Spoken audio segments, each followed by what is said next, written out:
ನಮಸ್ಕಾರ ಸ್ನೇಹಿತರೆ, ಬೆಂಕಿ ಬಿರುಗಾಳಿ ಚಾನಲ್ಗೆ ತಮ್ಮೆಲ್ಲರಿಗೂ ಸ್ವಾಗತ. ನಾನಿವತ್ತು ರಾಜಕಾರಣದಲ್ಲಿಯೇ ಅಲ್ಲೋಲ ಕಲ್ಲೋಲವನ್ನು ಉಂಟು ಮಾಡುವಂಥ ಒಂದು ಬಿಗ್ ನ್ಯೂಸ್ದೊಂದಿಗೆ ಈ ಸಂಚಿಕೆಯ ಮುಖಾಂತರ ನಾನು ಬರ್ತಾ ಇದ್ದೇನೆ. ಅದು ಕೂಡ ಬೆಳಗಾವಿಯಿಂದ ರಾಜಕೀಯ ಬಾಂಬ್ ಸಿಡಿಯುವಂಥ ಎಲ್ಲ ಲಕ್ಷಣಗಳು ಕೂಡ ರಾಜಕಾರಣದಲ್ಲಿ ತಲೆದೋರ್ತಾ ಇರೋದು ಕೂಡ ಸತ್ಯ. ಹಾಗಿರುವಾಗ ಅದು ಎಂತಹ ಬಾಂಬು ಹಾಗೂ ಆ ಬಾಂಬು ಸಿಡಿಲಿಕ್ಕೆ ಕಾರಣವೇನು ಅನ್ನುವಂಥ ವಿಚಾರಗಳನ್ನು ಕೂಡ ಈ ಸಂದರ್ಭದಲ್ಲಿ ನಾವು ಚರ್ಚಿಸೋಣ ಬನ್ನಿ. ಯಾಕಂದರೆ ಮೊದಲನೇದಾಗಿ ಸತೀಶ್ ಜಾರಕಿಹೊಳಿ ಅಂತಂದ್ರೆ ರಾಜಕಾರಣದಲ್ಲಿ ಕರ್ನಾಟಕದಲ್ಲಿ ಅತಿ ದೊಡ್ಡ ಹೆಸರು. ಹಾಗಿರುವಾಗ ಸತೀಶ್ ಜಾರಕಿಹೊಳಿಯವರನ್ನು ಅಷ್ಟು ಸಲೀಸಾಗಿ ಕಾಂಗ್ರೆಸ್ ಪಕ್ಷ ಬಿಟ್ಟು ಕೊಡುತ್ತದೆಯೇ ಅಂತಂದರೆ ಅದು ಕೂಡ ಇಲ್ಲ. ಹಾಗಿರುವಾಗ ಎಂಥ ಬಾಂಬ್ ಸಿಡಿಬಹುದು ಅನ್ನುವಂಥ ವಿಚಾರವೂ ಕೂಡ ನಿಮ್ಮಲ್ಲಿ ಬರ್ತಾ ಇರಬಹುದು, ಅದು ಕೂಡ ಸತ್ಯ. ಆದರೆ ಅದೇ ಒಂದು ಬಾಂಬ್ ಸಿಡಿಯುವಂಥ ಎಲ್ಲ ಲಕ್ಷಣಗಳು ಕೂಡ ರಾಜಕೀಯ ಚರ್ಚೆಯಲ್ಲಿ ಮುಳುಗಿವೆ ಅನ್ನುವಂಥ ವಿಚಾರವನ್ನು ಕೂಡ ನಾನು ಪ್ರಸ್ತುತ ಪಡಿಸ್ತಾ ಇದ್ದೇನೆ. ಸತೀಶ್ ಜಾರಕಿಹೊಳಿ ಅಂತಂದ್ರೆ ಕಾಂಗ್ರೆಸ್ ಪಕ್ಷಕ್ಕೆ ಮತ್ತು ಅಹಿಂದ ವರ್ಗಕ್ಕೆ ಒಂದು ಪ್ರಬಲ ಸೇನಾನಿ ಅಂತಲೇ ಹೇಳ್ಬೋದು. ಸಿದ್ದರಾಮಯ್ಯನವರ ತರುವಾಯಿ ಸತೀಶ್ ಜಾರಕಿಹೊಳಿಯವರು ಅಹಿಂದ ಸಮುದಾಯಕ್ಕೆ ಒಬ್ಬ ಧೀಮಂತ ನಾಯಕನಾಗಬಲ್ಲ ಅನ್ನುವಂಥ ವಿಚಾರವೂ ಕೂಡ ಆ ಸಮುದಾಯಗಳಲ್ಲಿ ಇದೆ. ಅದನ್ನು ಯಾರೂ ಕೂಡ ಗಡಿಲಿಕ್ಕೂ ಕೂಡ ಆಗೋದಿಲ್ಲ. ಹಾಗಿದ್ದಾಗ ಈಗ ಅವರು KPCCಯ ಪಟ್ಟದ ಮೇಲೆ ಕಣ್ಣಿಟ್ಟಿದ್ರು. ಅದು ಕೂಡ ಸಾರ್ವತ್ರಿಕವಾಗಿ ಎಲ್ಲರಿಗೂ ಗೊತ್ತಿರತಕ್ಕಂಥ ವಿಚಾರ. ಆದರೆ DK ಶಿವಕುಮಾರ್ ಅವರು ಹಾಗೂ ಕಾಂಗ್ರೆಸ್ನ ಹೈಕಮಾಂಡ್ ಒಬ್ಬರಿಗೆ ಒಂದೇ ಪೋಸ್ಟ್ ಅಂಥೇಳಿ ಖಡಕ್ಕಾಗಿ ಹೇಳಿದಾಗ ಅನಿವಾರ್ಯವಾಗಿ ಇವರು ಆ ಒಂದು ಅಧ್ಯಕ್ಷ ಸ್ಥಾನದ ಆಕಾಂಕ್ಷೆಯನ್ನು ಬಿಟ್ಟು ಮಂತ್ರಿಯಾಗಿ ಮುಂದುವರಿತಾ ಇದ್ದಾರೆ. ಹಾಗಿರುವಾಗ ಮೊನ್ನೆ ಬಂದ DK ಶಿವಕುಮಾರ್ ಅವರು ಬೆಳಗಾವಿಗೆ ಬಂದಾಗ ಸತೀಶ್ ಜಾರಕಿಹೊಳಿ ಅವರು ಬರುವವರೆಗೂ ಕೂಡ ಕಾಯ್ದು ಅವರ ಜೊತೆಗೇ ಅವರು ಮುನ್ನಡೆದಿದ್ದನ್ನು ಕೂಡ ನೋಡಿದರೆ ಎಲ್ಲೋ ಏನೋ ಒಂದು ಕಡೆ ಸತೀಶ್ ಜಾರಕಿಹೊಳಿಯವರು ಕಾಂಗ್ರೆಸ್ ಪಕ್ಷದಿಂದ ವಿಮುಖರಾಗ್ತಾ ಇದ್ದಾರೇನೋ ಅನ್ನುವಂಥ ಭಾವನೆಗಳು ಕೂಡ ರಾಜಕೀಯ ವಲಯಗಳಲ್ಲಿ ಚರ್ಚಿತವಾಗ್ತಾ ಇವೆ. ಹಾಗಿದ್ದಾಗ ಅದಕ್ಕೆ ಕಾರಣವೇನು ಅಂತಂದರೆ ಈಗ BK ಹರಿಪ್ರಸಾದ್ ಅವರು ಕಾಂಗ್ರೆಸ್ ಪಕ್ಷದ ಅಧ್ಯಕ್ಷರಾಗಿದ್ದಾರೆ.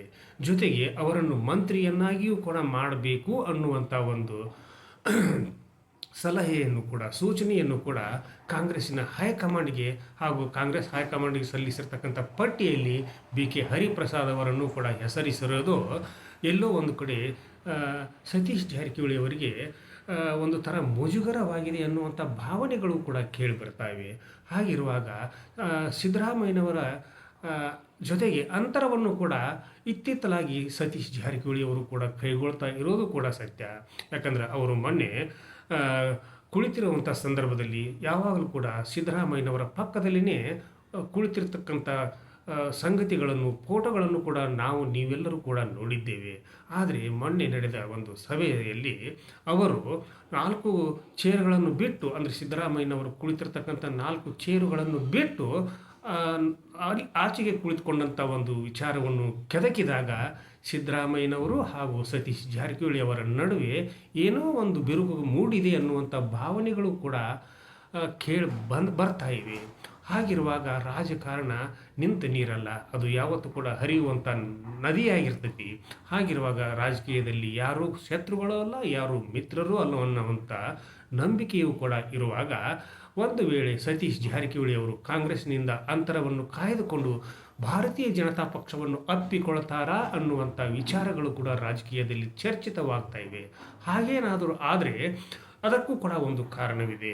ಅದೇನಂತಂದರೆ ಇತ್ತಿತ್ತಲಾಗಿ ಅವರು ಮಹಾರಾಷ್ಟ್ರದ ಮುಖ್ಯಮಂತ್ರಿಯಾಗಿರ್ತಕ್ಕಂಥ ಫಡ್ನವೀಸ್ ಅವರನ್ನು ಕೂಡ ಮಾತನಾಡಿಸಿ ಅವರ ಜೊತೆಗೂ ಕೂಡ ಒಂದು ಸಭೆಯನ್ನು ಮಾಡಿದರು.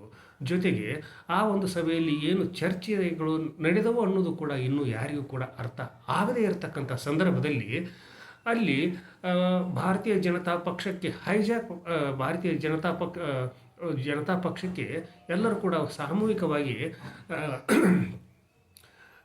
ಪಕ್ಷವನ್ನೇ ಬದಲಾವಣೆ ಮಾಡಿರ್ತಕ್ಕಂಥ ಇತಿಹಾಸವೂ ಕೂಡ ನಮ್ಮ ಮುಂದೆ ಇರುವಾಗ ಕರ್ನಾಟಕದಲ್ಲಿಯೂ ಸತೀಶ್ ಜಾರಕಿಹೊಳಿಯವರು ಆ ರೀತಿ ನಡೆದುಕೊಳ್ಳುವರಾ ಅನ್ನುವಂಥ ಪ್ರಶ್ನೆಗಳು ಕೂಡ ಹೇಳ್ತಾ ಇವೆ. ಯಾಕಂದರೆ ಸತೀಶ್ ಜಾರಕಿಹೊಳಿ ಅಂತಂದರೆ ಅವರು ಒಬ್ಬ ವ್ಯಕ್ತಿಯಲ್ಲ, ಅದು ಒಂದು ರಾಜಕೀಯ ಶಕ್ತಿ ಅಂತೇಳಿ ಕರ್ನಾಟಕದ ರಾಜಕಾರಣದಲ್ಲಿ ಸೃಷ್ಟಿಯಾಗಿರ್ತಕ್ಕಂಥ ಒಂದು ಸುಂಟರ ಗಾಳಿ ಅಂತಲೇ ಭಾವಿಸ್ಬೋದು. ಬಿರುಗಾಳಿ ಅಂದರೂ ಕೂಡ ಏನು ಅಡ್ಡಿ ಇಲ್ಲ. ಅಂಥ ಸತೀಶ್ ಜಾರಕಿಹೊಳಿ ಅವರು ಒಂದು ವೇಳೆ ಭಾರತೀಯ ಜನತಾ ಪಕ್ಷಕ್ಕೆ ಕಾಂಗ್ರೆಸ್ ಪಕ್ಷದ ಹಲವಾರು ಶಾಸಕರನ್ನು, ನಾಯಕರನ್ನು, ಮುಖಂಡರನ್ನು ಕರೆದೊಯ್ದದ್ದೇನೆ ಅಂತಂದರೆ ಇಲ್ಲಿ ಕರ್ನಾಟಕದಲ್ಲಿ ಕಾಂಗ್ರೆಸ್ ಪಕ್ಷಕ್ಕೆ ಹಿನ್ನಡೆಯಾಗಿ ಅದು ಪತನವಾಗುವಂಥ ಎಲ್ಲ ಲಕ್ಷಣಗಳು ಕೂಡ ಗೋಚರಿಸ್ತಾ ಇವೆ ಅನ್ನುವಂಥ ಮಾತುಗಳು ಕೂಡ ಸಾರ್ವಜನಿಕವಾಗಿ, ಸಾರ್ವತ್ರಿಕವಾಗಿ ಹಾಗೂ ರಾಜಕಾರಣ ಅಂಗಳದಲ್ಲಿ ಚರ್ಚಿಸಲ್ಪಡ್ತಾ ಇವೆ. ಹಾಗೆ ಆಗಬಹುದೇ ಅನ್ನುವಂಥ ಪ್ರಶ್ನೆಗಳನ್ನು ಕೇಳಿದಾಗ ಸುವೇಂದು ಅಧಿಕಾರಿಯವರು ಯಾರು ಭಾವಿಸಿದ್ರು, ಅವರು ಭಾರತೀಯ ಜನತಾ ಪಕ್ಷಕ್ಕೂ ಬಂದರು ಮತ್ತು ಈಗ ಪಶ್ಚಿಮ ಬಂಗಾಳದ ಮುಖ್ಯಮಂತ್ರಿಗಳು ಕೂಡ ಆಗಿ ವಿಜೃಂಭಿಸ್ತಾ ಇದ್ದಾರೆ. ಹಾಗಿರುವಾಗ ರಾಜಕೀಯದಲ್ಲಿ ಯಾವುದೂ ಕೂಡ ಅಸಾಧ್ಯವಾದುದೇ ಇಲ್ಲ ಅನ್ನುವಂಥ ಭಾವನೆಗಳು ಕೂಡ ನಮ್ಮ ಗಮನಕ್ಕೆ ಬರ್ತಾ ಇರೋದು ಕೂಡ ಸ್ವಾಭಾವಿಕ.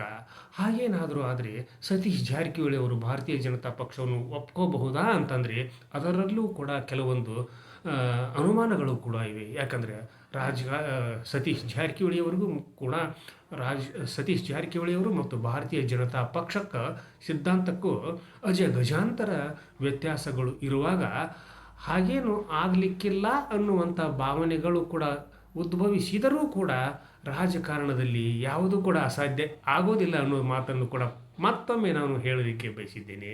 ಒಂದು ವೇಳೆ ಅವರು ಭಾರತೀಯ ಜನತಾ ಪಕ್ಷಕ್ಕೆ ಸೇರ್ಪಡೆಯಾಗುತ್ತಾರೆ ಅನ್ನೋದಕ್ಕೆ ಕಾರಣವನ್ನು ಕೂಡ ನಾನು ಈ ಸಂದರ್ಭದಲ್ಲಿ ಹೇಳಲಿಕ್ಕೆ ಬಯಸಿದ್ದೇನೆ. ಅದೇನೆಂದರೆ ಅವರ ಸಹೋದರರಾಗಿರ್ತಕ್ಕಂಥ ರಮೇಶ್ ಜಾರಕಿಹೊಳಿ ಅವರು ಇನ್ನೂ 2 ತಿಂಗಳ ಕಾಲ ನಾನು ಯಾವುದೇ ಒಂದು ರಾಜಕೀಯ ಸ್ಟೇಟ್ಮೆಂಟನ್ನು ಕೊಡೋದಿಲ್ಲ, ಆ 2 ತಿಂಗಳ ಆದ ಮೇಲೇ ನಾನು ಇದರ ಬಗ್ಗೆ, ರಾಜಕಾರಣದ ಬಗ್ಗೆ, ಕರ್ನಾಟಕದ ರಾಜಕೀಯದ ಬಗ್ಗೆ, ಕರ್ನಾಟಕದಲ್ಲಿ ರಾಜಕೀಯ ಒಂದು ವಿಚಾರವಾಗಿ ನಾನು ಮಾತಾಡ್ತೀನಿ ಅನ್ನುವಂಥ ಒಂದು ಬಾಂಬನ್ನು ಕೂಡ ಸಿಡಿಸಿರೋದು ಕೂಡ ರಾಜಕಾರಣದಲ್ಲಿ ಕಲ್ಲೋಲವನ್ನೇ ಸೃಷ್ಟಿಸಿದೆ. ರಾಜಕಾರಣದಲ್ಲಿ ಸತೀಶ್ ಜಾರಕಿಹೊಳಿ ಅವರು ಮತ್ತು ರಮೇಶ್ ಜಾರಕಿಹೊಳಿ ಅವರು ಬೇರೆ ಬೇರೆಯಾದರೂ ಕೂಡ ಅವರಿಬ್ಬರು ಕೂಡ ಸಹೋದರರೇ. ಯಾಕಂದರೆ ರಾಜಕಾರಣ ಮತ್ತು ಕುಟುಂಬ ಅನ್ನುವಂಥದ್ದು ಏನಾದರೂ ಬಂದರೆ ಅವರು ಮೊದಲು ಕುಟುಂಬವನ್ನು ಆಯ್ಕೆ ಮಾಡ್ಕೊಳ್ತಾರೆ, ನಂತರ ರಾಜಕೀಯವನ್ನು ಆಯ್ಕೆ ಮಾಡ್ಕೊಳ್ತಾರೆ. ರಾಜಕಾರಣದಲ್ಲಿ ಸತೀಶ್ ಜಾರಕಿಹೊಳಿಯವರಾಗಲಿ, ರಮೇಶ್ ಜಾರಕಿಹೊಳಿಯವರಾಗಲಿ ಹಾಗೂ ಜಾರಕಿಹೊಳಿ ಸಹೋದರರಾಗಲಿ ಯಾವತ್ತೂ ಕೂಡ ತಮ್ಮ ಕುಟುಂಬದ ವಿಷಯ ಬಂದಾಗ ಯಾವತ್ತೂ ಕೂಡ ಬಿಟ್ಟು ಕೊಟ್ಟದ್ದೇನೇ ಇಲ್ಲ, ಅದನ್ನು ಅವರು ಬಿಟ್ಟು ಕೊಡೋದೇನೇ ಇಲ್ಲ ಅನ್ನುವಂಥ ಮಾತುಗಳು ಕೂಡ ಕೇಳಿ ಬರ್ತಾ ಇರ್ತಕ್ಕಂಥ ಈ ಸಂದರ್ಭದಲ್ಲಿ ಒಂದು ವೇಳೆ ಸತೀಶ್ ಜಾರಕಿಹೊಳಿ ಅವರು ಕಾಂಗ್ರೆಸ್ ಪಕ್ಷವನ್ನು ತ್ಯಜಿಸಿ ಭಾರತೀಯ ಜನತಾ ಪಕ್ಷವನ್ನು ಸೇರ್ಪಡೆಯಾದರೆ ಮುಂದೇನು ಅನ್ನುವಂಥ ಮಾತುಗಳು ಕೇಳಿ ಬಂದಾಗ ಈಗ ಭಾರತೀಯ ಜನತಾ ಪಕ್ಷದ ಪರಿಸ್ಥಿತಿಯನ್ನು ನೋಡ್ರಿ. ಯಾಕಂದರೆ ಅದು ಸೊರಗಿ ಸುಣ್ಣವಾಗಿದೆ. ಆ ಪಕ್ಷದಲ್ಲಿ ನಾಯಕತ್ವದ ಕೊರತೆಯೇ ಎದ್ದು ಕಾಣ್ತಾ ಇದೆ. ಆ ಪಕ್ಷವನ್ನು ಮುನ್ನಡೆಸಿಕೊಂಡು ಕರ್ನಾಟಕದಲ್ಲಿ ಅಧಿಕಾರಕ್ಕೆ ತರುವಂಥ ಒಬ್ಬ ಧೀಮಂತ ನಾಯಕನ ಅವಶ್ಯಕತೆ ಇದೆ ಅನ್ನುವಂಥ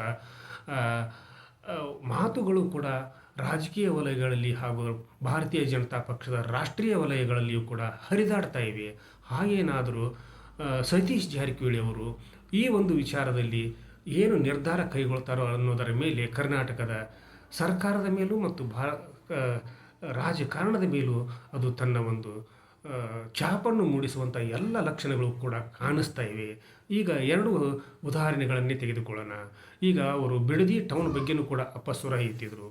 ಅದು ಮತ್ತು ಜಾತಿ ಘನತೆಯ ವಿಷಯವಾಗಿಯೂ ಕೂಡ ಅವರು ಸುನೀಲ್ ಕುಮಾರ್ ಅವರ ಪರವಾಗಿಯೇ ಮಾತಾಡಿದರು ಅನ್ನುವಂಥ ಮಾತುಗಳು ಕೂಡ ರಾಜಕೀಯದಲ್ಲಿ ಕೇಳಿ ಬರ್ತಾ ಇರೋದರಿಂದ ಸತೀಶ್ ಜಾರಕಿಹೊಳಿ ಅವರ ಒಂದು ಮುಂದಿನ ರಾಜಕೀಯ ನಡೆ ಏನು ಅನ್ನುವಂಥ ಪ್ರಶ್ನೆಗಳು ಉದ್ಭವಿಸಿದಾಗ ರಾಜಕಾರಣ ನಿಂತ ನೀರಲ್ಲ, ಅದು ಹರಿಯುವ ನದಿ ಅನ್ನುವಂಥ ಸಂದೇಶದೊಂದಿಗೆ ಇವತ್ತಿನ ಸಂಚಿಕೆಯನ್ನು ಇಲ್ಲಿಗೆ ಮುಗಿಸುವುದಕ್ಕಿಂತ ಪೂರ್ವದಲ್ಲಿ ಬೆಂಕಿ ಬಿರುಗಾಳಿ ಇದು ನಿಮ್ಮೆಲ್ಲರ ಚಾನಲ್ಲು, ಸಮಸ್ತ ನಾಡಿನ ಚಾನಲ್ಲು.